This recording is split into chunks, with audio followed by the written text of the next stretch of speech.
బంజారాహిల్స్లో సుమారు 750 కోట్ల విలువైన 5 ఎకరాల ప్రభుత్వ భూమిని ఆక్రమణదారుల నుండి హైదరాబాద్ డెవలప్మెంట్ అథారిటీ హైడ్రా స్వాధీనం చేసుకుంది. అయితే షేక్పేట్ మండలం బంజారాహిల్స్ రోడ్ నెంబర్ 10లో గల ఈ భూమిలో పార్థసారథి అనే వ్యక్తి అక్రమంగా ప్రవేశించి ఫెన్సింగ్ వేసి షెడ్లు నిర్మించి బౌన్సర్లతో పాటు వేట కుక్కలను కూడా కాపలాగా పెట్టి ఆక్రమించాడు.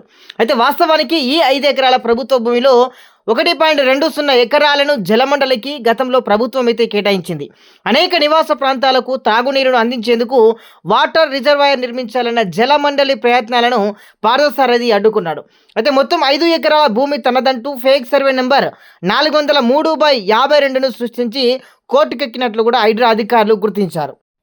అయితే అసలైన సర్వే నంబర్ 403 కాగా అక్రమంగా బై నంబర్ వేసి ఆక్రమించాడని కూడా నిర్ధారించారు.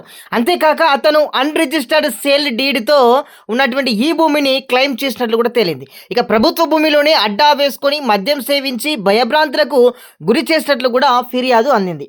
దీంతో జలమండలి, రెవెన్యూ శాఖ అధికారులు కూడా హైడ్రాకు ఫిర్యాదు చేశారు.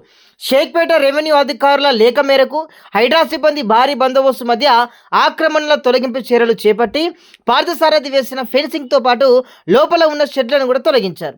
అయితే అనంతరం ఈ 5 ఎకరాల చుట్టూ కొత్తగా ఫెన్సింగ్ ఏర్పాటు చేసి ప్రభుత్వ భూమిగా పేర్కొంటూ బోర్డులను కూడా ఏర్పాటు చేశారు. అయితే ఈ అక్రమాలకు సంబంధించి పార్థసారథిపై బంజారాహిల్స్ పోలీస్ స్టేషన్లో రెవెన్యూ, జలమండలి అధికారులు 4 క్రిమినల్ కేసులను నమోదు చేశారు.